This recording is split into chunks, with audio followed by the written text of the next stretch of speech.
ini. Maka ini rahasianya mengapa wong do kaji, wong do umroh do dititipi donga. Nanti itu saya lihat itu gue buku itu tamu kabeh kon nulis itu. Saya lihat kalau di Arafah itu udah ada buku kabeh do maca. Maca donga titipane wong-wong. Ini ya para mutawa ngandani, ya Allah kabulkanlah sedaya tiyang sing titip donga teng kula cateng buku niki. Jenengan mau pirsa ya Allah.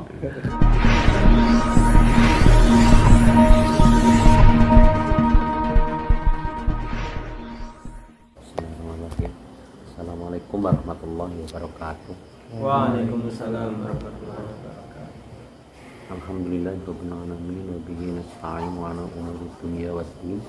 Shalatu wassalamu ala asyrafil anbiya'i wal mursalin ala sayyidina Muhammadin wa ala alihi wa ashabihi ajma'in.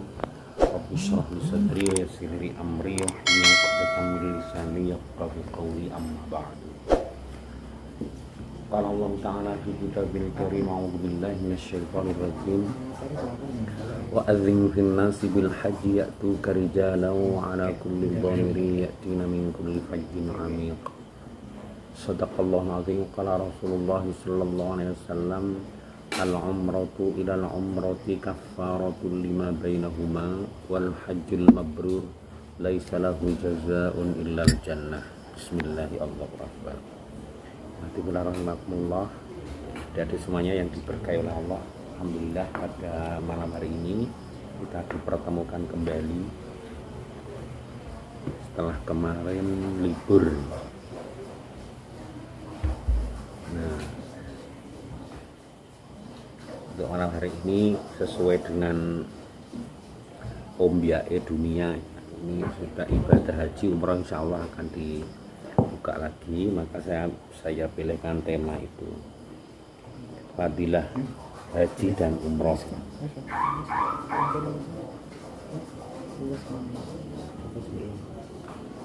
Kita berselawat kepada Rasulullah Muhammad SAW. Semoga dengan selawat kita mendapatkan keberkahan baik di dunia maupun di akhirat. Amin ya rabbal alamin. Di dalam surat Ali Imran ayat 96 dan 97 Allah berfirman, a'udzubillahi minasyaitonir rajim, inna awwala baitin wudi'a lin-nasi lalladzi bi Bakkata mubarakan wa hudan lil alamin fihi ayatun bayyinatun maqamu Ibrahim wa man dakhalahu kana amina walillahi 'alan nasi hajjul baiti man istata'a ilaihi sabila wa man kafara fa innallaha ghaniyyun 'anil 'alamin. Sesungguhnya rumah yang pertama kali dibangun untuk tempat beribadah manusia ialah Baitullah yang berada di Bakkah. Nama klasiknya Makkah itu Bakkah. Seperti nama klasiknya Jakarta itu adalah Jayakarta. Nama klasiknya Jogja itu Mataram, Mataram Jogja. Nama klasiknya Kulon Progo adalah Adikarto. Dan dua kadipaten yang disatukan menjadi satu, Adikarto dan Sentolo. Ya, jadi Sentolo dari kecamatan, kalau tidak salah seperti itu sejarahnya. Nah, ini Bakkah itu juga merupakan nama lain dari Makkah yang diberkahi dan menjadi petunjuk bagi seluruh manusia. Barang siapa memasukinya menjadi amanlah dia. Mengerjakan haji adalah kewajiban manusia terhadap Allah, yaitu bagi orang yang sanggup mengadakan perjalanan ke Baitullah. Barang siapa mengingkari kewajiban haji, maka sesungguhnya Allah Maha Kaya, tidak memerlukan sesuatu dari semesta alam. Maka haji itu ada dua,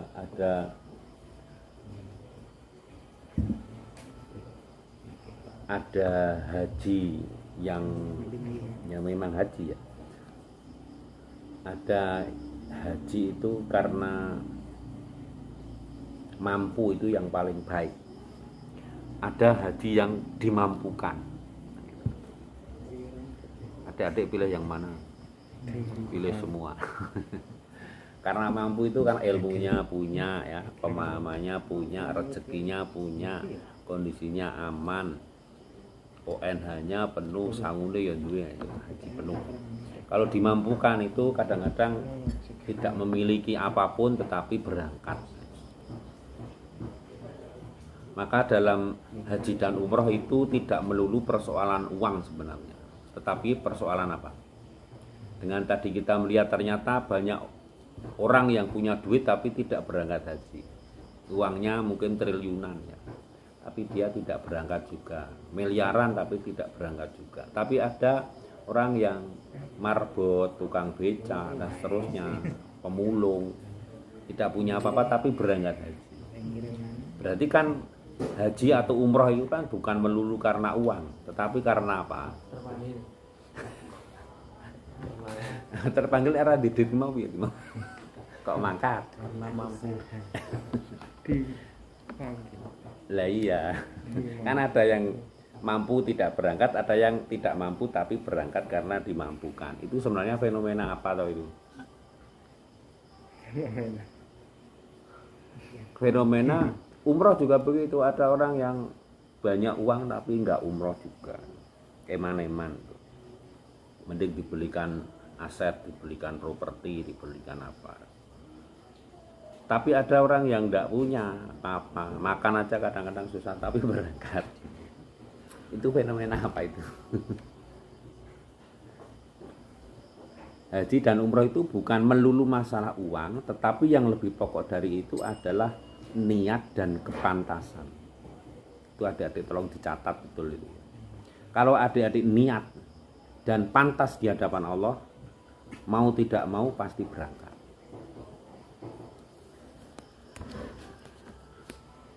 Itu bukti empiris di lapangan seperti itu. Ada orang yang sejak dia kenal Islam kemudian ngaji, diterangkan haji dan umroh, menangis ya setiap hari itu ya. Walaupun yo nangis orang yo meler-meler luwe ngono, di dalam hatinya itu betul-betul dia mohon pada Allah memperbanyak amal-amal soleh, kemudian memperbanyak sholawat dan seterusnya. Dia juga akhirnya berangkat. Seperti ada guru tahsin di mana rumahnya itu Sewon ya. Kemarin juga berangkat bersama bareng-bareng simbo saya. Itu beliau tidak punya apa-apa tapi berangkat. Karena apa? Beliau ngajar di 4 kampung, ngajar tahsin. Dan ternyata ada muksinin yang kemudian menggalang menggalang biaya untuk mengumrohkan beliau itu. Jadi memang ya begitulah kadang-kadang. Maka yang penting adalah niat dan kepantasan. Lah nak niatnya ra duwe. Misalnya sudah ada minumnya sono tapi kowe ora niat ngombe ya selamanya kamu tidak ngombe. Tapi kalau niat ya engko ngombe. Buh teh, buh banyu kali, banyu apa itu pasti nanti dapat. Nah kalau kita survival itu banyu kali itu juga ya enggak apa-apa itu.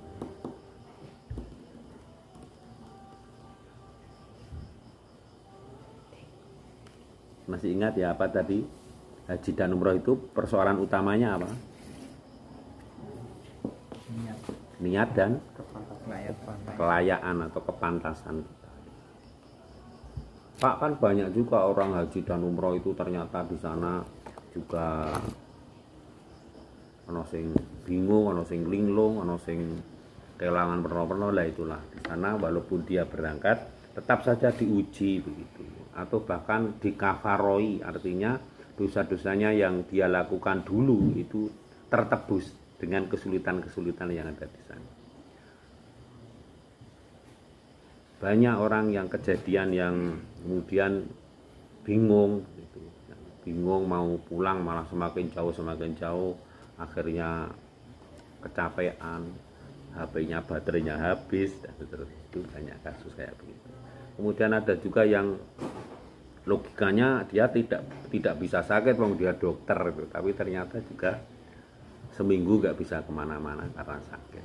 Padahal masih muda. Jadi banyaklah itu nanti fenomena-fenomena kayak begitu. Maka tugas kita apa? Niat dan Memantap. Ya, menanamkan niat yang sekuat-kuatnya, sebersih-bersihnya, untuk niatnya adalah untuk menyempurnakan rukun Islam kita, untuk taat kepada Allah, untuk mengikuti sunnah Rasulullah, dan yang kedua memantaskan diri, melayakkan diri. Seperti itu.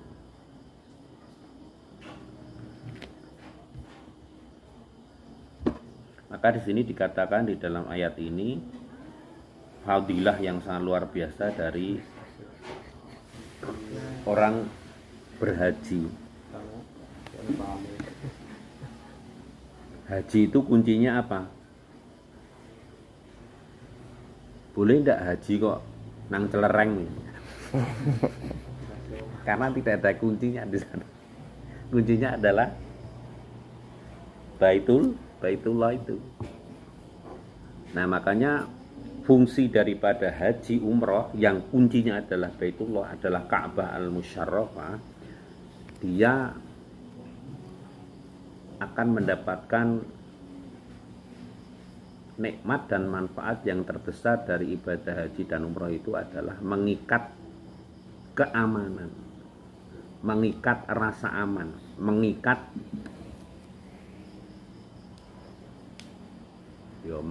aman itu sendiri dari segala macam huru-hara kehidupan. Nah, ngono ora mati-mati, Pak. Mati itu bukan huru-hara ya. Tapi huru-haranya adalah ketika sakaratul mautnya itu. Kalau matinya ya semua mati. Nabi aja juga mati. Malaikat besok juga mati semuanya. Nah, huru-haranya itu adalah ketika sakaratul mautnya itu. Perpisahannya roh dari jasadnya itu yang berat ya. Kemudian nanti di alam barzah juga masih disoal pertanyaan-pertanyaan kubur. Kemudian nanti di mahsyar sedemikian rupa, sudah sering saya ceritakan. Kemudian di sirat juga sedemikian rupa dan seterusnya. Maka fadilah haji dan umroh adalah mengikat, ngencang keamanan kita dari huru-hara kehidupan. Tidak hanya kehidupan di dunia, tapi sampai di barzah, sampai di mahsyar, sampai di sirat dan seterusnya. Maka alangkah ruginya kalau kita tidak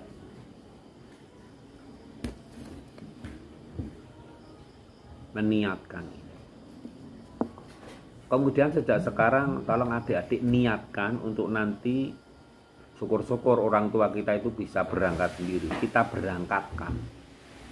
Tolong diniatkan sejak sekarang. Toh kalaupun nanti Allah tidak mengabulkan, niatmu itu setiap saat sudah menjadi pahalamu. Karena apa? Kemahamurahan Allah itu, niat baik itu sudah dinilai satu kebaikan. Kalau dilaksanakan minimal 10 kebaikan. Jadi niatkan kita sendiri, keluarga kita sendiri, orang tua kita sendiri. Di dalam ilmu fikih itu, dalam urusan ibadah itu tidak boleh mendahulukan orang lain. Misalnya adik tahun ini punya biaya untuk umroh, maka kamu umroh dulu. Tahun depan punya biaya untuk satu umroh, ya kamu umroh lagi. Kecuali orang tua kandung atau mertua. Kalau cuma saudara, kalau cuma apa itu ya. Kecuali kamu punya rezekinya untuk 2 atau 3 orang bisa berangkat. Nah, kamu bisa berangkat bersama siapa yang ingin kamu berangkatkan. Jadi untuk urusan ibadah adalah kita tidak boleh mendahulukan orang lain.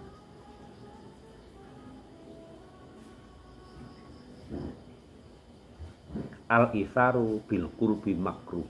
Kaidah fikihnya begitu. Jadi isar dalam urusan ibadah itu makruh. Monggo Pak jenengan sing teng sop pertama misalnya. Itu kayak gitu makruh itu. Ya itu ya nah itu kan karena ya imam itu ada syarat-syarat tertentu. Makanya menentukan imam atau bukan itu dimusyawarahkan sebenarnya. Dan itu yang menunjuk seharusnya khalifah atau negara. Kalau di sini tidak ada ya amir itu memusyawarahkan siapa yang layak. dan diuji untuk bisa menjadi imam rawatib. Ora yo udur monggo-monggo nah gitu. Nah itu. Nah, sok pertama itu kan peluang banyak orang. Nah, itu kalau ketika kita punya peluang untuk menempati soft pertama ya langsung, jangan mempersilahkan orang lain. Kaidahnya begitu. Termasuk kalau kita punya umroh, biaya umroh itu kalau cuma satu ya sudah kamu sendiri yang berangkat. Alasannya apa? Kira-kira. Kok kemudian kok tomak betul, serakah betul itu kita berangkat terus tiap tahun misalnya.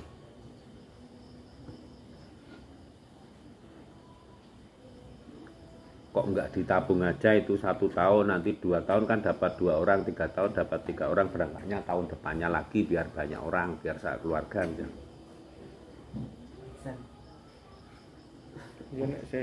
Padahal sudah pernah umroh juga kok disuruh umroh lagi ya.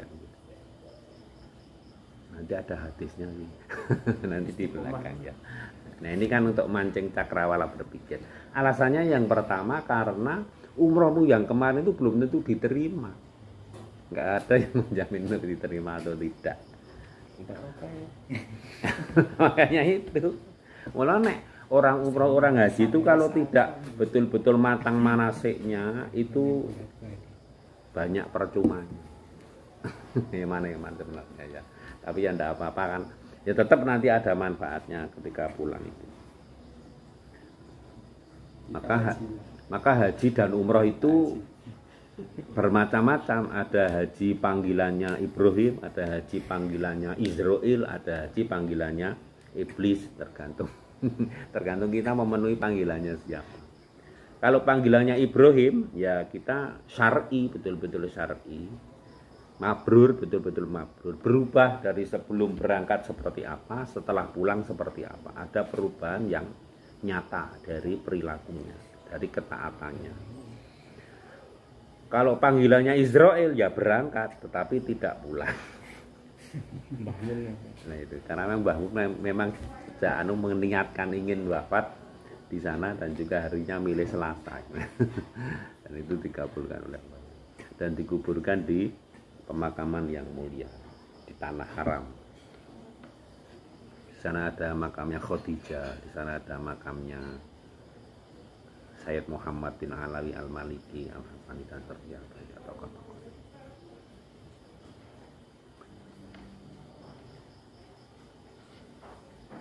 Kalau panggilannya iblis, ya pulang semakin sombong.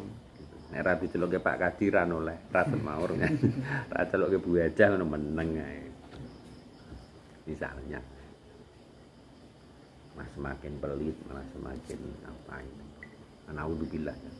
Maka betul-betul memang niatnya itu dipancangkan yang kuat, kemudian mempelajari, niat itu diterjemahkan dalam mempelajari manasik, diterjemahkan juga dalam nabung, diterjemahkan juga dalam ini monggo diminum kalau dimaem nanti lali aku le mangga monggo tak ewangi tuku ya wis ngomong lali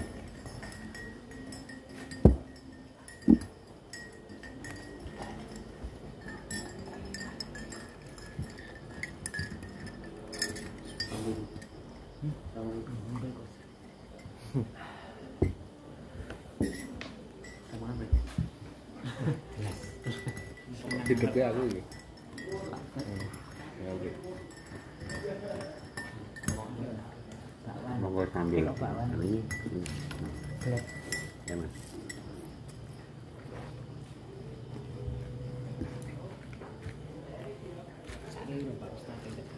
Nah, kemudian berhaji itu syaratnya adalah istita'ah. Istita'ah itu mampu. Istita'ah ini maksudnya apa? Istita'ah dalam perjalanannya, bekalnya untuk kesananya, kemudian yang ditinggal di rumah juga teropeni, suasananya aman, dia juga punya istita'ah dalam ilmu, istita'ah dalam kesehatan. Nah, itu termasuk. Karena nanti jamaah haji atau itu akan di check up ya, general check up. rekam jantung, segala rekam darah, macam-macam itu. Kalau nanti tidak memenuhi syarat, ya itu akan dipending. Nanti akan di screening oleh puskesmas setempat, kemudian akan dirujuk di rumah sakit daerah untuk tes-tes tertentu yang di di puskesmas tidak dilayani. Kemudian nanti akan dinilai oleh tim dokter itu dan dimasukkan di dalam Siskohat, sistem Siskohat itu pokoknya aplikasi yang itu terkoneksi antara Kementerian Agama, kemudian Kementerian Kesehatan, kemudian juga unit-unit yang men-screening kesehatan jamaah. Kalau di sana ada indikator-indikator yang tidak memenuhi, maka nanti surat keterangan istitoah itu tidak keluar. Nah, kalau surat keterangan istitoah itu tidak keluar, ya dia tidak bisa berangkat. Harus nunggu treatment penanganan dokter dulu dalam jangka waktu tertentu sampai dia memungkinkan untuk berangkat. Bahkan kemarin pengalaman kami itu ada yang berangkat sudah sampai di Ndono Hutan. Di Ndono Hutan itu jeglek semaput. Akhirnya di sana di screening dan akhirnya dia tertunda, tidak bisa terbang bersama kloternya. Dia tinggal di sana. Kemudian setelah beberapa hari diikutkan dengan kloter terakhir. Berarti nunggunya kan 15 hari paling tidak itu. Karena untuk memperbaiki kesehatannya dulu dan seterusnya. Ya, ini ayat tentang istitoah. Kemudian fadilah haji dan umroh, di sini hadis Bukhari Muslim. Yang ini harus dihafalkan ya. Al-umratu ilal umrati kafaratul lima bainahuma wal hajjul mabrur laisa lahu jazaa'un illal jannah. Antara umroh dan umroh berikutnya menjadi penghapus dosa di antara keduanya, dan haji mabrur tidak ada balasannya melainkan surga. Hadisnya luar biasa, riwayat Al-Bukhari dan Muslim.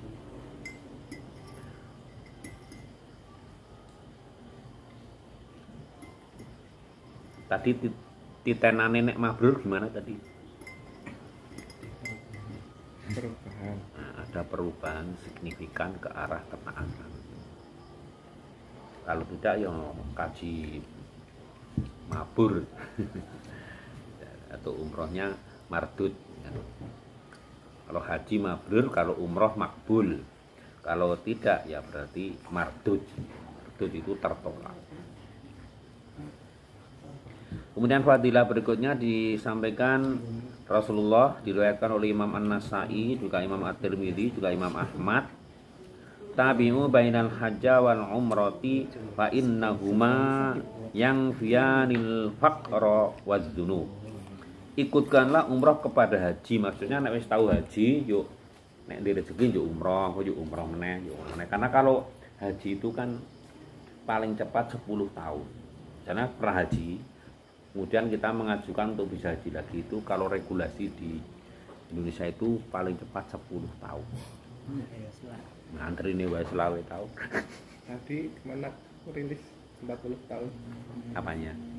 Itu daftar antrian. Ya, antrian terpanjang itu ada di daerah Depak untuk apa? Untuk swasta ini. Haji Plus. Haji Plus 6 tahun. Kalau Haji Furodah ya begitu tahun ini berangkat ya berangkat. Tahun ini daftar ya berangkat. Mahal Pak. Biayanya Itu kalau Haji Furodah itu karena Panggilan. kerajaan Saudi itu Undangan. mengeluarkan kuota khusus, kuota untuk seluruh bangsawan Saudi. Misalnya Raja Salman dia punya 5.000 kuota yang nanti dia bagi-bagikan. Dan kuota itu ada harganya. Kemudian Pangeran MBS dia punya 5.000. Pangeran Mukrin dia punya 2.000. Pangeran siapa lagi dia punya 1.000. Nah, masing-masing ini nanti ada dijual dan harganya itu ya berkisar antara $18.000. kan rupiah kan? Ya, tak pengen tak dolar piro. Ya sedia 300 lah itu. Wirung rungro sama-sama nih. Kalau Haji Plus itu sekitar $12.000. Itu antrinya 6 tahun. Kalau haji reguler ya 40 jutaan kalau sekarang. 42. Tapi antrinya 25 tahun. kalau di IY itu 27 tahun kalau tidak salah. Wah, Kalau di Pare-Pare itu 42 tahun. Ya Allah. Karena di sana itu anak-anak kalau udah lulus SD itu udah didaftarkan. Karena paling muda kan daftar itu umur 12 tahun. Kalau belum 12 tahun belum boleh daftar. Aku urung mau lho. Jalan iki aku sithik.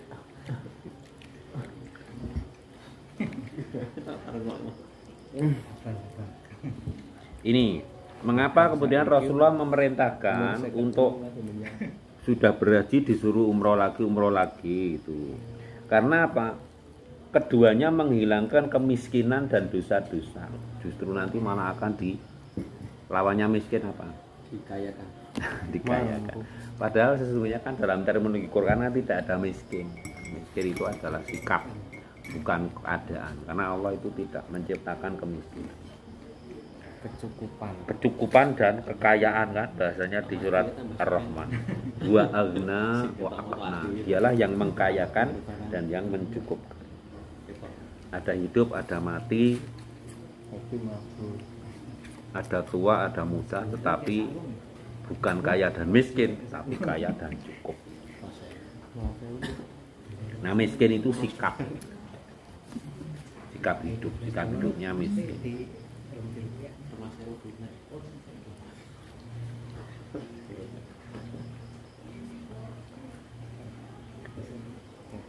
Kama yang fial kibru, kok kibru toh? Kama yang fial kiru khabasal hadithi wa zahabi wal fiddah. Wa laysa lil hajjil mabrurah sawabun illal jannah. Sebagaimana api menghilangkan karat pada besi, emas dan perak, dan tidak ada pahala bagi haji yang mabrur kecuali surga.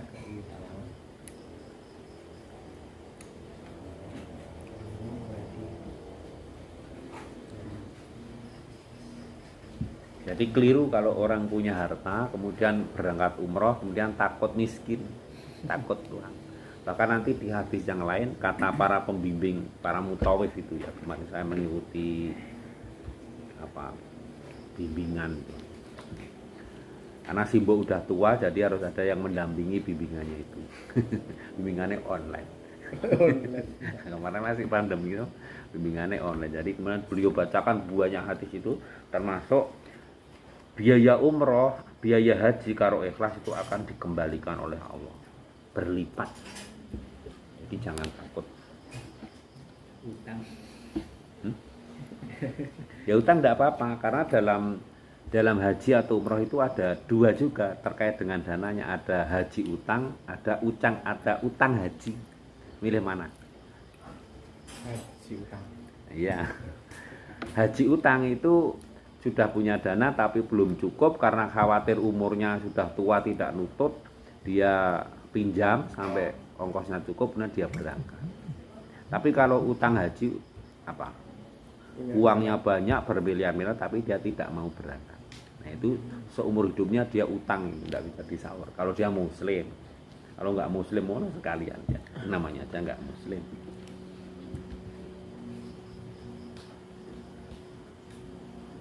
Kemudian berikutnya al-ghazi fi sabilillah wal hajju wal mu'tamiru wafdullah. Nah, ini luar biasa ini. Da'ahum fa'ajabuhu wa sa'aluhu fa'atahum. Orang yang berperang di jalan Allah dan orang yang menunaikan haji dan umroh adalah tamu Allah. Bayangkan itu. Pernah jadi tamunya Pak Bupati belum? Pernah diundang kamu? Tamunya Pak Gubernur, tamunya Pak Jokowi itu sudah heboh kok itu. Pokoknya terjadi tamunya Allah itu. Tamunya Pak Jokowi pembalap GP. Nah itu. Menjadi wafdullah, tamunya Allah. Bahkan istilah yang lain itu adalah duyufur rahman, sinonim atau muradifnya ya. sinonim itu ya, namanya sinonim. Orang yang berjihad di jalan Allah, orang yang haji, orang yang umroh adalah tamu Allah. Allah memanggil mereka, menyeru mereka, mereka memenuhi panggilannya. Dan ketika kemudian mereka meminta kepadanya, maka Allah akan mengabulkan permintaan mereka. Nah, ini. Maka ini rahasianya mengapa wong do kaji, wong do umroh do dititipi donga. Nanti itu saya lihat itu, nggawa buku itu tamu kabeh kon nulis itu. Saya lihat kalau di Arafah itu do ngadep buku kabeh do maca. Maca donga titipane wong-wong. Ini ya para mutawa ngandani, ya Allah kabulkanlah sedaya tiyang sing titip donga teng kula cateng buku niki. Jenengan mau pirsa ya Allah. Ning ngono kuwi ya wis bener ning ya jane ya luwih apik nek diwaca siji-siji wong amanah kok ya. Maca. Apa meneh wong titip donga kuwi biasane nggawa gula teh. Nggawa duit real gitu. Biasanya orang-orang yang sudah pernah berangkat kan punya simpanan real-real itu ya. Saya dulu juga dikasih orang-orang itu uang real itu. Jadi tambah sang ini.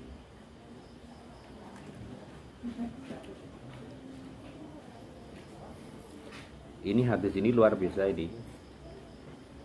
3 orang yang disebut tamunya Allah.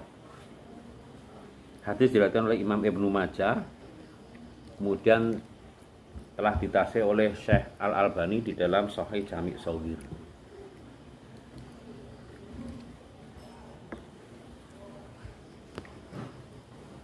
Sahih Jami' Shaghir ini adalah karangan Syekh Muhammad Nasiruddin Al-Albani, ulama hadis abad modern. Siapa tamu-tamu Allah itu? 1. Mujahid, 2 Al-Hajj, 3 Mu'tamirin, orang-orang yang umroh. Mengapa mereka disebut tamu Allah? Karena Allah menyeru mereka, memanggil mereka untuk berjihad, memanggil mereka untuk berhaji, memanggil mereka untuk umroh. Mereka memenuhi panggilannya, datang, berangkat. Maka ketika mereka kemudian meminta, berdoa kepada Allah, maka Allah akan mengabulkan.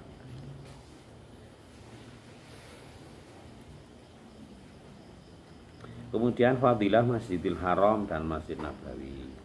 Sholatun fi masjidi afdalu min alfi sholatin fi ma siwahu illal Masjidil Haram. Sholat di masjidku, Masjid Nabawi, lebih utama daripada 1000 sholat di masjid lainnya selain Masjidil Haram. Wa sholatun fil Masjidil Harami afdalu min mi'ati alfi sholatin fi masiwahu. Dan sholat di Masjidil Haram lebih utama daripada 100.000 kali sholat di masjid lainnya. Itu riwayat Imam Ahmad dan Imam Ibnu Majah dari sahabat Jabir. Lihat di Sahih At-Targhib wa Tarhib. Juga di tashih atau diperiksa oleh Syekh Al-Albani, dan ini termasuk hadis yang sahih. Ada hadis lain yang juga menyebutkan Masjidil Aqsa. Masjidil Aqsa itu pahalanya 500 kali. Masjidil Aqsa 500, Masjid Nabawi 1000, Masjidil Haram 100.000. Maka Rasulullah melarang orang itu menyengajakan perjalanan untuk ke selain 3 masjid ini. Misalnya kamu punya uang banyak, kemudian karena udah ke Mekah, ke Madinah udah sering, ke Masjid Al-Aqsa sering, kamu misalnya sholat Jumatnya di New York misalnya, atau di Sydney, duitnya kayak kok.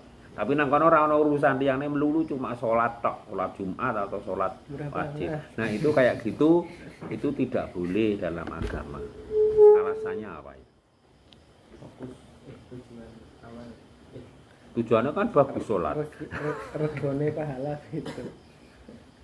Iya, karena tidak ada bedanya kita sholat di New York di sini dengan kita sholat di Tanggulangin, Tanjung Harjo, Kepek, tidak ada bedanya, sama buang-buang uang aja.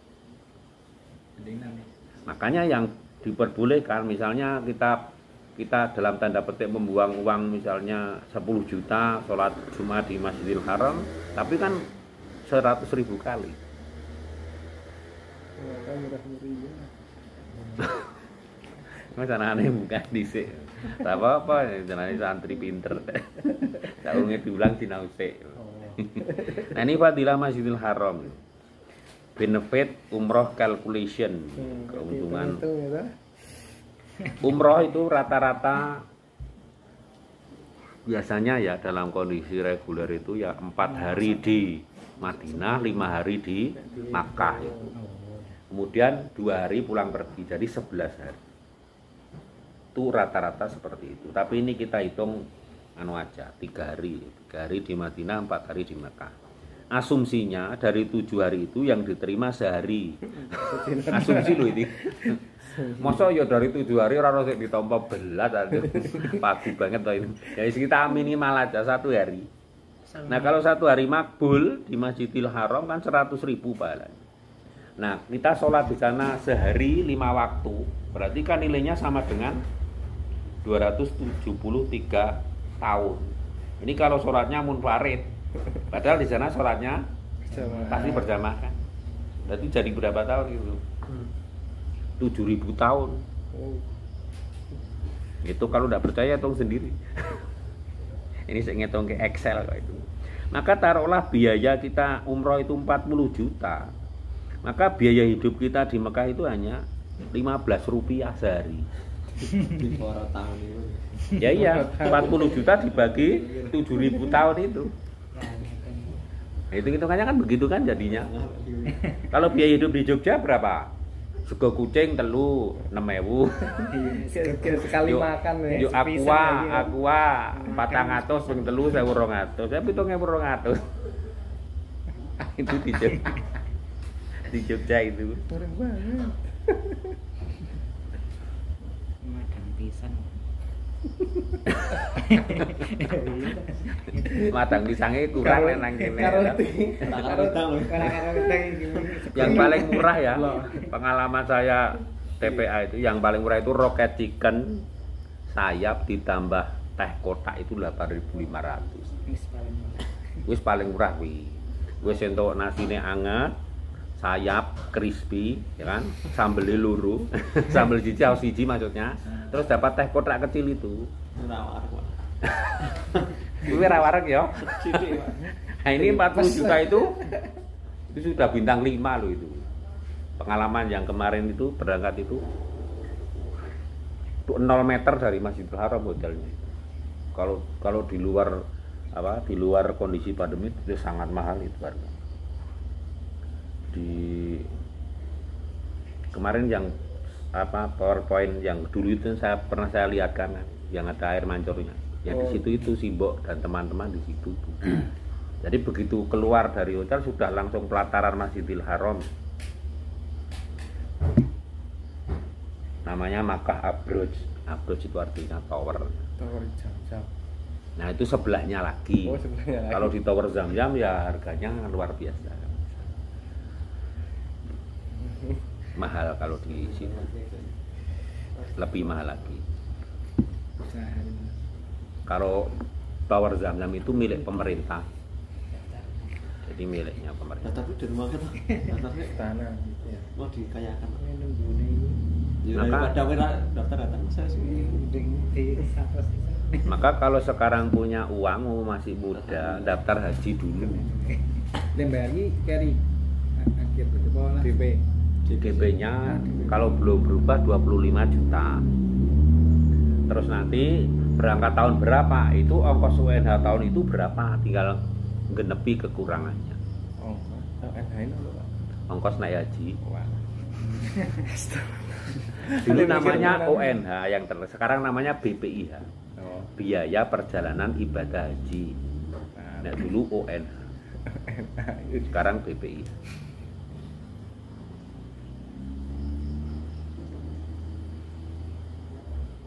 Nggak terbayang tau urip kok 15 rupiah sehari. Itu udah di hotel dan makannya udah ambil sendiri kayak itu ya Simbok ya ada foto-foto, ada syuting-syutingan ya luar biasa itu memang. Pengalaman berharga Simbok. Ini ada oleh-olehnya nanti dibagi. Air zam-zam terutama ya. Liane aja mau delok sing penting air zam-zam itu. Aku ngerti kamu. Aku ngerti itu kamu. Enggak haji tuh. Cuman enggak haji kok. Anak kancane ngono. Ya iya nang bis. Pesawat. Nah, keutamaan rukun Islam itu untuk haji dan umroh adalah tadi sudah disebutkan ayatnya ya. Dia akan aman. Ini aman dari segala huru-hara kehidupan. Kalau puasa itu mengikat nafsu agar nafsunya itu cenderung kepada ketaatan. Zakat itu mengikat harta agar hartanya menjadi amal solehnya 100%. Sholat itu mengikat roh, tandanya roh itu milik Allah. Akan dihormati, akan dimuliakan. Kalau ada sholatnya, kalau tidak ya berarti kan dia tidak mau dimiliki oleh Allah, mau dimiliki oleh syaitan, oleh iblis dan lain sebagainya. Syahadat itu untuk mengikat nikmat. Wa atimul hajja wal umrata lillah, dan sempurnakanlah ibadah haji dan umroh karena Allah. Mengapa disyariatkan haji dan umroh kok tidak haji tok aja?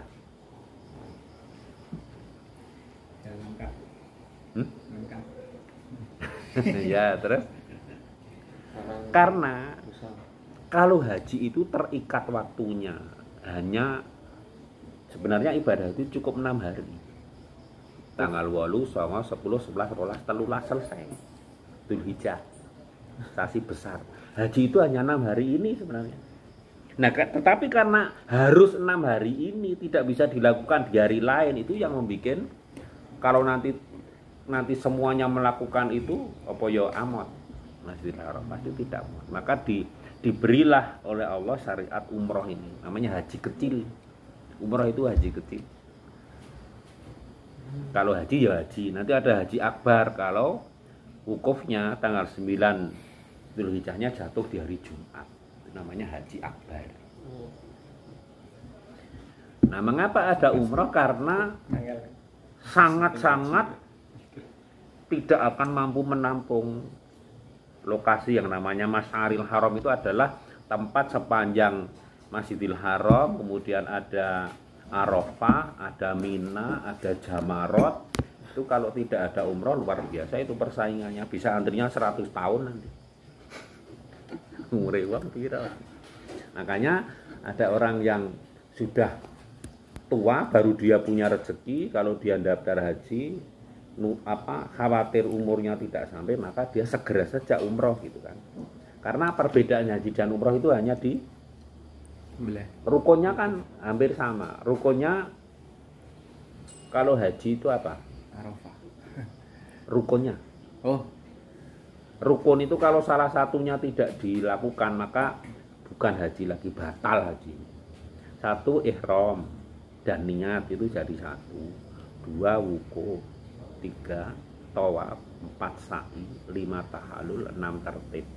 Rukun haji itu 6. Kalau rukun umroh 5, wukufnya yang tidak ada. Jadi ihram dan niat, kemudian langsung tawaf, sa'i, tahalul, tertib. Perbedaannya hanya itu. Nah, Pak, kan ada lempar jumroh, ada mabit di Mina, ada mabit di Musdalifah, itu wajib. Wajib itu bisa ditinggalkan tetapi membayar dam. Tapi kalau rukun tidak bisa ditinggalkan, harus dilakukan. Kalau tidak dilakukan, batal hajinya. Tapi kalau wajib haji, namanya wajib ya, istilahnya saja wajib. Itu walaupun istilahnya wajib, itu bisa ditinggalkan karena uzur, tetapi menggantinya dengan membayar denda atau dam. Dendanya apa? Seekor kambing. Misalnya karena dia sakit, maka dia tidak bisa mabit di Musdalifah, maka dia memotong seekor kambing. Biasanya kalau di sana teknisnya adalah sudah ada panitianya, kita tinggal membayar di bank pemerintah. Sana. Pas waktu itu bayarnya 475 real. Katakanlah dibulatkan 500 real, berarti kali 4.000 biro 2 juta. Itu damnya. Misalnya karena sakit lagi, dia tidak bisa lempar jumroh, itu juga termasuk wajibnya haji. Maka dia membayar lagi dam. Tapi tidak membatalkan hajinya. Pak lah nek ora gablek kecret dia bisa mengganti puasa di sana 3 hari, nanti pulang ke Indonesia puasa 7 hari. Ketika dia tidak mampu membayar. Nek poso ora mampu, Posan yang kini ya minta. ya harus seperti itu. Di sana harus 3 hari. Lu itu ketua kloter dulu, kepala KUA Nanggulan. Kenal boten, Mas Farik. Dia selama di sana puasa. Sejak dia datang sampai pulang, kecuali hari-hari yang dilarang puasa. Seperti hari-hari tasyrik itu kan dilarang puasa. Tanggal 10, 11, 12, 13 itu dia nggak puasa karena memang dilarang. Tapi sebelumnya itu dia puasa terus. Elok tenan, luar biasa orang. Lulusan pondok memang tirakate kandel. Padahal yo ngono kae lah suasanane ya. Kalau di luar, kalau di dalam hotel yo ora kroso. Ya. Kenapa ya orang ibadah nang masjid? Ya dia ketua kloter itu sibuknya bukan main loh. Dia harus ke muasasah, dia harus ke sektor, dia harus ngurusi jamaah, ngurusi manasik, ngurusi daftar ke macam-macam itu kalau ketua kloter. Kemudian badal haji. Di sini hadis riwayat Imam Al-Bukhari.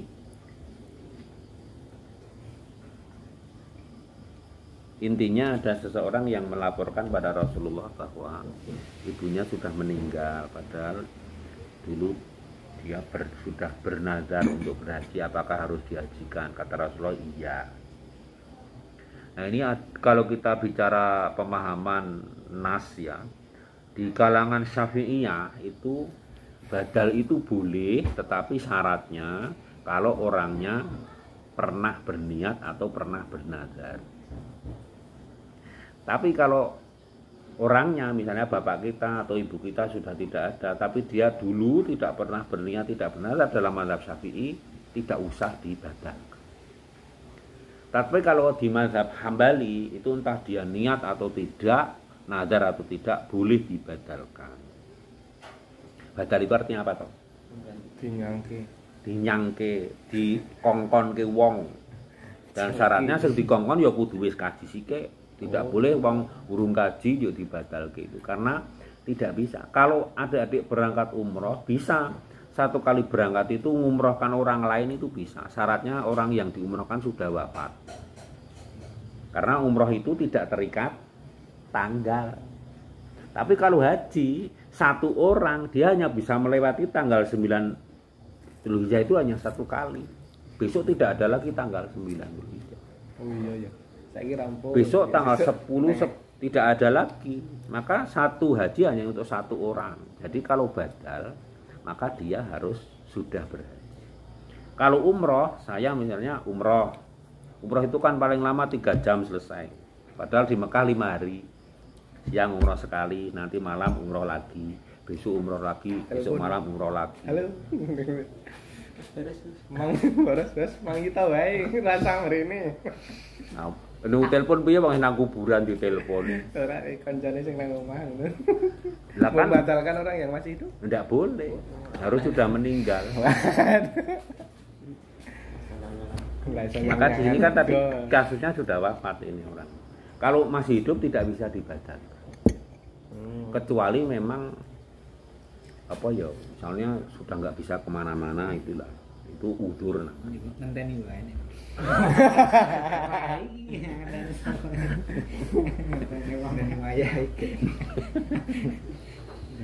Kemudian kalau badal itu yang paling aman, ya ini adalah kita menghubungi panitia penyelenggara haji kerajaan Saudi. Nanti dia yang akan mencarikan orang untuk melaksanakan itu.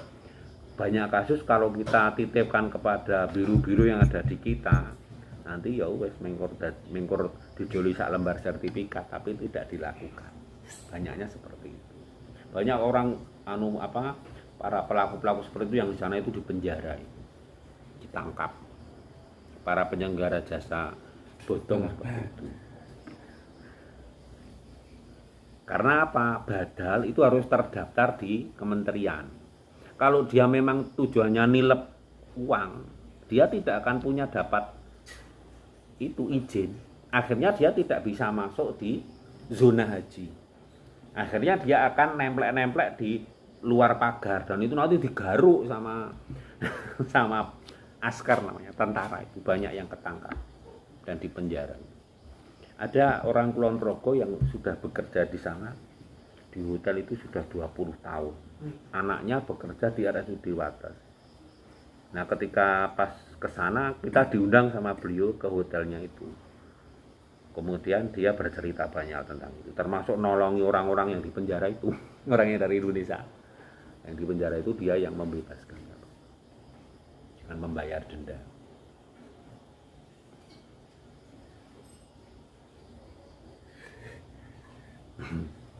Ya banyak, termasuk penipuan, kadang-kadang membayar dam itu juga kadang-kadang penipuan ya. Ada calo kayak begitu, kemudian kowe nek bayar dam nek nang pemerintah 475 nang nggonku 400 wae. Engko tak jak nang ngene limbelih tenan wis. Sapa sing gelem dijak nang nyembelih tenan gitu kan. Tampaknya jauh kayak lingkungannya kayak gitu. Pasti pada enggak mau. Ada yang juga terbawa seperti biasanya dia akan mendekati ketua kloter, kemudian dia akan memprospek. Nanti yo aku ya sudah ketua kloter. Prakteknya kayak begini dulu.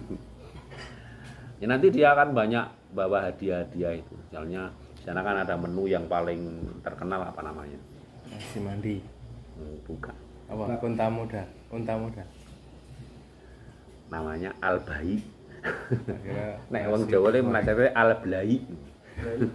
Nasi Ya, nanti besok ada di kesana aja membuktikan diri. Amin ya rabbal alamin. Al-bayi kok beto enggak ngerti. Kayak YouTube. Itu antrinya sampai kaya ulo gitu, antri al-blai itu. Pakai apa ya kayak nek antri ono rantainya itu, jalur rantai.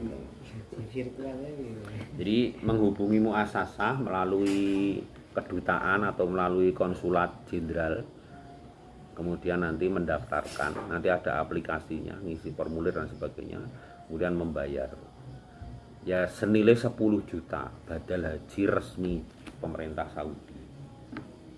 Itu tentang badal, kadang-kadang ditanyakan tentang badal.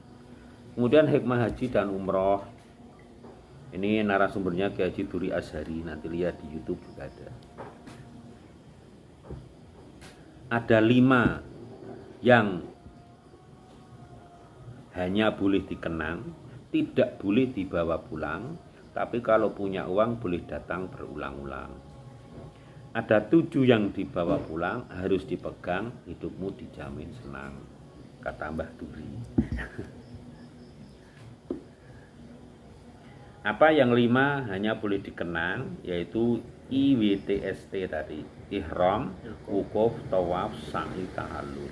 5 yang dikenang tidak boleh dibawa pulang, tapi kalau punya uang boleh datang berulang. Ihram itu memakai kain 2 lembar. Kamu di rumah praktek kayak begitu, darani kaki gentir, maka tidak boleh dibawa pulang.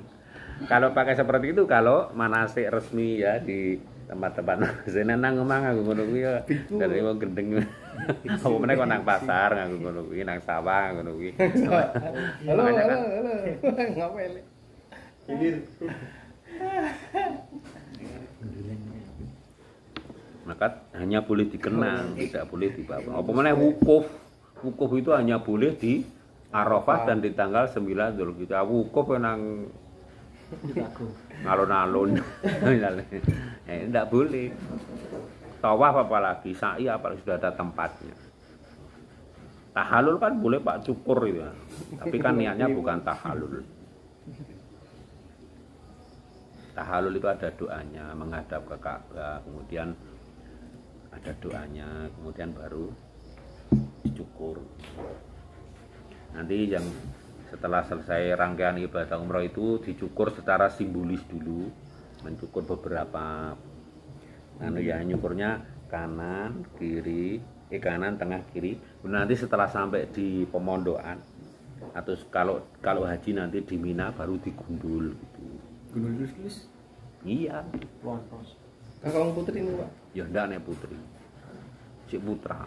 Nek sing putri hanya dipotong minimal 7 helai rambut sepanjang 3 ruas jari. Jadi ambil kemudian sak daune driji dipotong. Ya cukup wae pira ngono. Nek kunjul kopi itu. Ya syariatnya kayak begitu.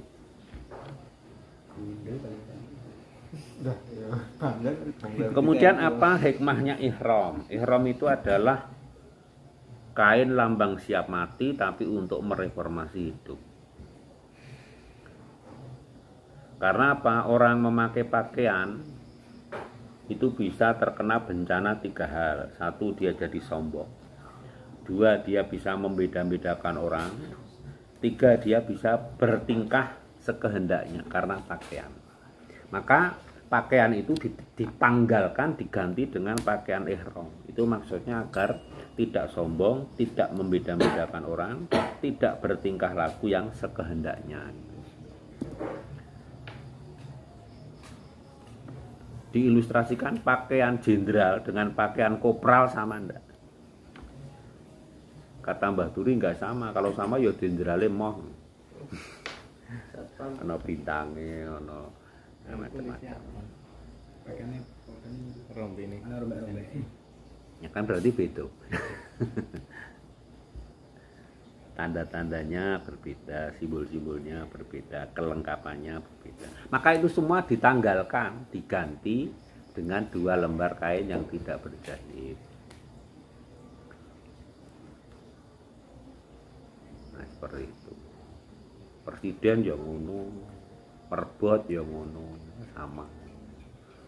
Enggak ada. Kalau sudah di Arafah enggak tahu itu apa presiden, apa itu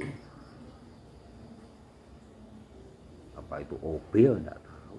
Pakaiannya sama. Tapi kalau tidak dalam keadaan ihram bisa beda karena pasti berbeda lah dari pakaiannya. Ya kadang-kadang orang karena pakaiannya mewah dia membeda-bedakan orang, ya kan. Kemudian karena pakaian dia juga bisa bertindak, bertingkah sekehendaknya. Kalau sudah memakai kain ihram itu dia terkena larangan ihram. Tidak boleh membunuh semut, tidak boleh memotong daun, memotong ranting, nggak boleh. Mencabut rumput nggak boleh. Kalau cabut, tidak boleh terlihat auratnya. Padahal kan itu nggak boleh pakai celana, nggak boleh pakai sport, nggak boleh pakai CD player, yang nggak boleh. Jadi harus dijaga betul itu memang. Nah, ketok, denda, Kena angin, Pak. Makanya cara memakai kain ihram harus baik. Cinta gawe ratu-ratu. Gludang-gludung. Tak silir Kalau gitu kita Ya kadang-kadang ada juga yang itu kelihatan. Harus disampaikan dan agar dia nanti membayar dam. Kayak dam-dam. nek bercampur Apanya? apa yang apa? Senggol.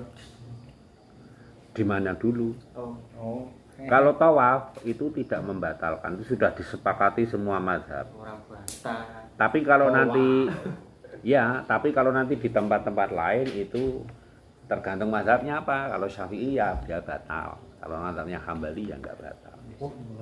Tapi kalau tawaf mazhab Syafi'i pun mengatakan tidak batal. Karena hampir mustahil kita menjaga diri dari hal seperti itu. Masa kresekan kowe. Mantrol. Misalnya suami istri itu kalau dalam mazhab Syafi'i bersentuhan batal. Tapi kan dia harus bareng terus, kalau tidak hilang nanti suaminya hilang atau istrinya yang hilang atau suaminya yang hilang. Orang Arab lali. Apalagi ya kalau di sana orang-orangnya orang Indonesia itu termasuk yang kecil-kecil gitu. Kayak kecil-kecil ya. Arabia. Yo keseronggot wong ireng-ireng kok tobat. Yaman. Ya itu. Kalau nggak dilit balik. Kok balik? Kemudian wukuf itu adalah lambang kenal ya. Wukuf itu tempatnya, wukuf itu artinya diam, berhenti. Tempatnya di Arafah. Arafah itu artinya kenal. Maka wukuf itu adalah lambang duduk, lambang perkenalan untuk mereformasi hidup. Apa yang dikenal? Orang yang wukuf diingatkan kembali agar dia mengenal sang penciptanya, mengenal asal usulnya, dan mengenal tetangga-tetangganya. Penciptanya siapa? Allah. Asal usulnya dari mana? Adam. Mengapa dia harus mengingat Adam? Karena Adam itu cikal bakal manusia dan punya sejarah yang sangat berharga untuk dipelajari. Dia itu salah cuma sekali, tetapi diusir dari surga. Kita salah berapa kali? Berkali-kali. Yo pengen surga. Ya ini Bayangkan itu. Tetapi begini, ya ini mumpung juga hampir Ramadan. Mengapa Adam itu sampai kesalahan? Karena dia sebelum masuk surga itu dia tidak pernah puasa. Tidak ada syariat atau tidak ada treatment puasa dulu. Maka dia diturunkan di dunia untuk berpuasa. Jadi puasa itu sebagaimana kata Quran. Apa kata Quran tentang puasa? Kutiba kama qablikum itu siapa? Sebelum kamu. Ayo siapa itu? Sejak Adam sampai manusia semuanya itu, setiap nabi-nabi sudah pernah diberi syariat puasa. Agar apa? Nanti ketika dia kembali ke surga, dia tidak tergoda lagi untuk memakan, mendekati pohon larangan itu. Karena begitu orang mendekati pohon larangan atau mengambil buahnya, dia akan diusir dari sana. Ya seperti itu. Makanya dia harus berpuasa dulu. Ya nang kehidupan anyar nih. Ya diusirnya kan dia masuknya neraka jadinya. Oh, tak kira aduh aku wis ora wedi kiamat. Ya wal alam itu nanti gimana ya mekanismenya kayak begitu. Karena dosa-dosa lagi selain itu. Lah karena makanya itu sekarang kan sudah tidak mungkin karena dia berpuasa. Sedangkan orang yang tidak berpuasa di dunia alamatnya kemana? Berarti langsung mau neraka sik. Ya jelas. Makanya itulah kemurahan Allah dibikinkan syariat puasa agar manusia itu mampu menahan diri. Maka puasa itu intinya adalah pengendalian hawa nafsu, pengendalian diri. Jadi kita sepele cerita kayak begitu, tetapi Ramadan itu hadiah yang sangat luar biasa. Kalau puasanya Nabi Dawud gimana? Selang-seling, sehari puasa, sehari tidak. Puasanya Nabi Ibrahim gimana? Setahun. Masa. Puasanya ya sepanjang hidupnya, kecuali ada tamu. Kalau ada tamu baru beliau tidak puasa. Berat kan itu. Kalau umure Puasa Nabi Ibrahim ada enggak? Iya. Tapi itu tidak disyariatkan karena ya sholat wae di diskon 50 tadi. Tadi 5 ya. Apa mana poso sepanjang hidup gitu. Kecuali ada tamu yuk ngelih. Dolan dong. Yo untuk akali wis daula nek. Mula saiki zaman ana HP ora dior gawe syariat ngono ya. Sampeyan ora ana HP ya. Lah ngundang piye gitu kan. Tawaf itu lambang perubahan karena dia dinamis ya, dari satu tempat terus itu berkeliling. Berputar lambang perubahan untuk mereformasi hidup, yaitu berputar menuju penciptanya, menuju persatuan umat dan menuju surga dunia akhirat. Itu penjelasannya begitu ya. Tawaf itu lambangnya dia dari Indonesia, dari mana-mana menuju ke Ka'bah untuk tawaf. Di sana sholat tahiyatul masjid itu diganti dengan tawaf. Karena Masjidil Haram ora ono sholat tahiyatul masjid itu tidak ada. Jadi Kalau sholat fajar, sholat yang lain ada sama. Hanya tahiyul masjidnya yang tidak ada, diganti tawaf. Orang masuk Masjidil Haram itu penghormatannya adalah dengan tawaf, bukan sholat tahiyatul masjid. Ya. Bilangannya sama, Pak. Sama, ya 7 kali. Komat. Komat, Pak. Komat ya berhenti, nanti dilanjutkan lagi. Oh. Kalau batal ngentut, ya wudhu lagi, nanti dilanjutkan lagi. Waduh, Totalnya pirang kilo ya muter-muter nih. dari pinggir Tergantung. apa tengah? Tengah pinggir kudu tekan tengah apa nang kiri Yang penting ngubengi to. Ah, kowe ala ngubeng nurut tembok ngene iki ya oleh, harap ngene sing penting tambahan. Masuk tergantung jari-jari. Kantong kowe lengan. Oleh ngendi? Esuk-esukan berarti. Kalau sudah padat, itu biasanya kita di lantai 4 sana. Jadi kayak lapangan bola. Kowe ngimpi karo nang niku. Termasuk yang pakai kursi roda sana. Kalau capek tapi punya duit, nyewa aja skutik. Di sana di lantai 4 ada skuter metik. Sing anu kok. Tuh, boleh enggak nyentuh tanah, Pak? Ya boleh aja. Aku kok masalahnya pakai motor. Boleh. Yang penting kan muternya itu. Oh. Jare akal. Kan mlaku. Jadi nyewa itu 100 real. Nanti 7 kali putaran. 400.000. Sa'i pun ketika ada uzur boleh nyewa skutik. Ya.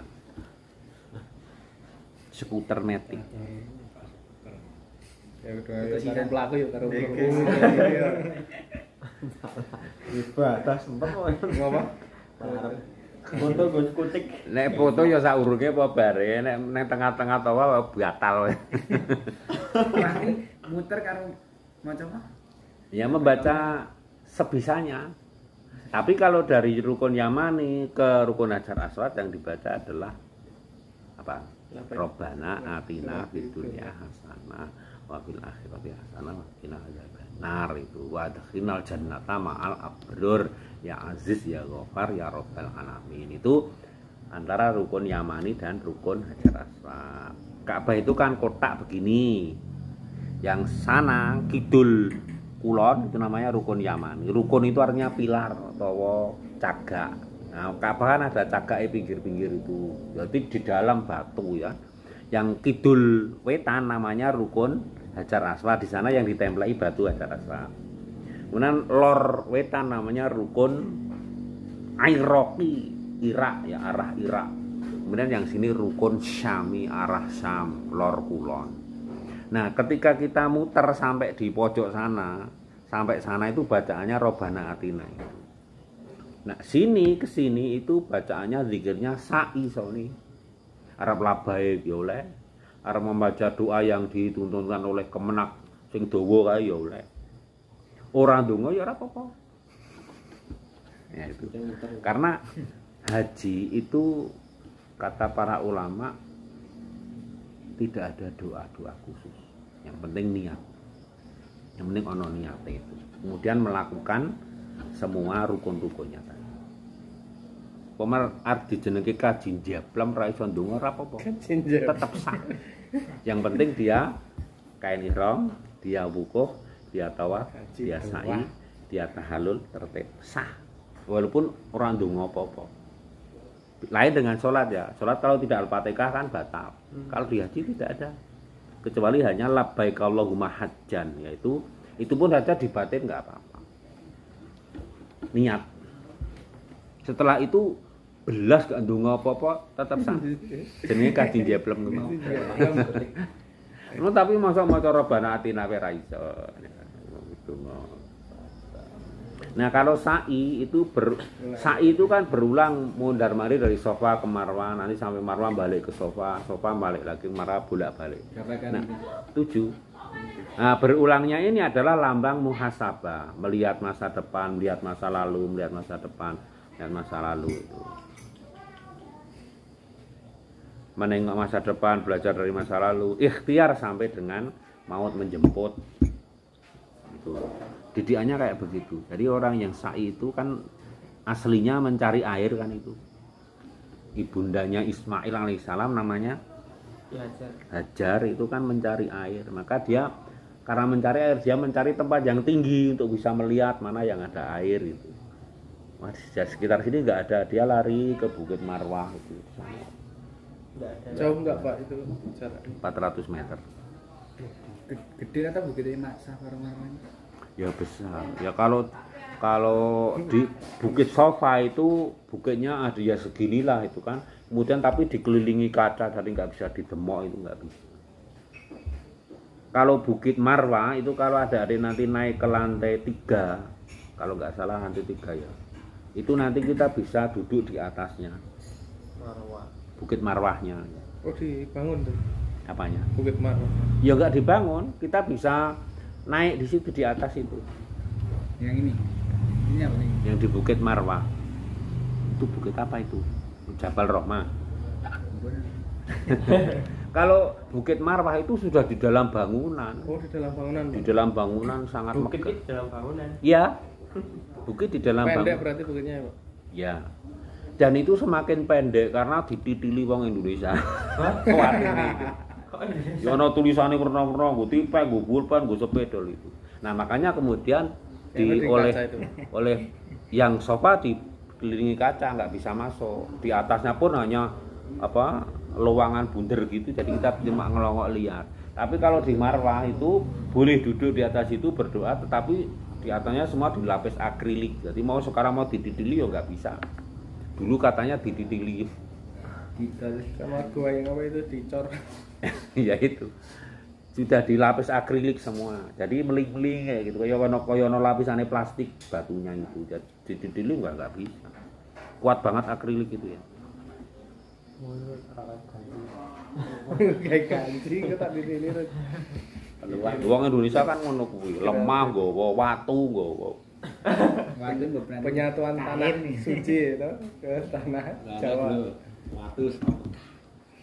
Pasir saka Mekah lho. bising nih. Tahallul, rambut itu lambang dosa, maka cukur itu lambang taubat. Membersihkan dosa, imunisasi dari dosa, ta'awun dalam taat. Karena mencukur itu yo nek nyukur dhewe kan angel to, mesti butuh wong liya ya kan. Pemenang sampai gundul itu. Nabi mencontohkan kayak begitu ya. Jadi rambut ini lambang dosa, maka rambut itu kan tumbuh di seluruh tubuh kita toh. Karena memang semua berpotensi berdosa, tetapi ngopo kok sing paling akeh paling iso dawa kene.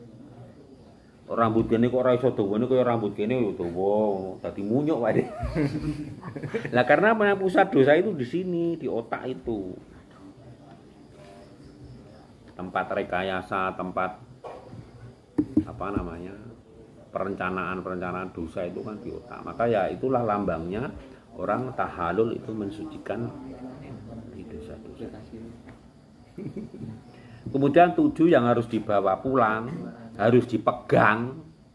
Hidupmu dijamin senang dunia akhirat ya syahadat, sholawat, sholat, saum, sedekah, sabar, soleh. Semua itu diterapkan di sana. Syahadat selalu dibaca dalam sholat. Sholawat juga gitu. Sholat juga jelas.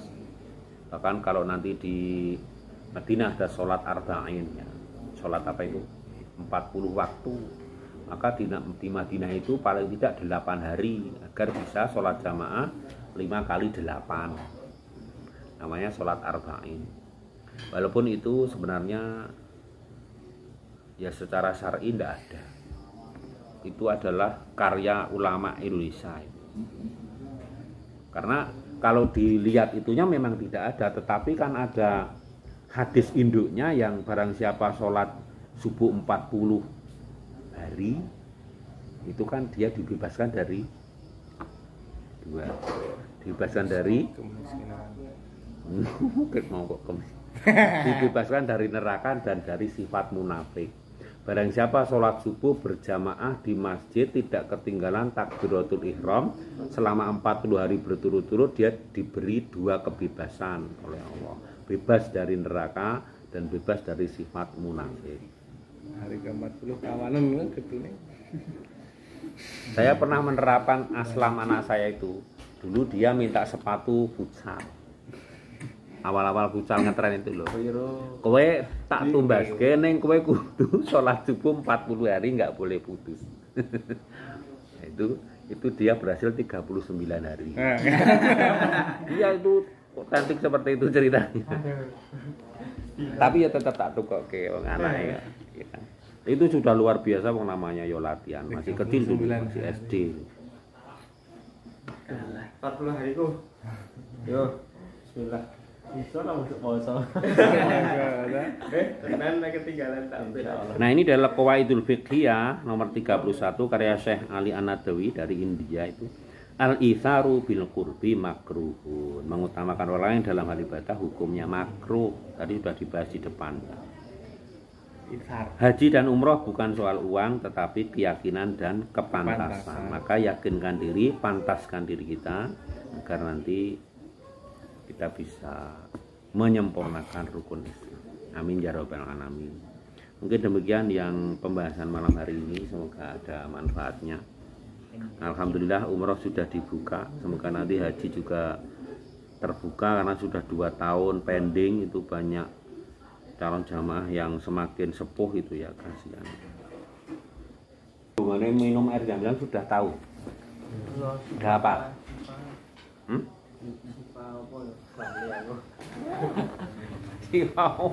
Saya lihat di Google ya. Nah, ini nanti di sini ada kok. Ono Pak tulisannya. Di sini di botolnya ada. Enggak tahu Google. Pak itu harus berdiri kan? Ya enggak. Kalau di sana setelah tawaf itu berdiri. Tapi kalau di sini ya duduk aja. Tapi berdiri ya boleh. Khususnya kami nomor berdiri, saya coba berdiri. Tapi itu refleks langsung tak. Let's go. Masih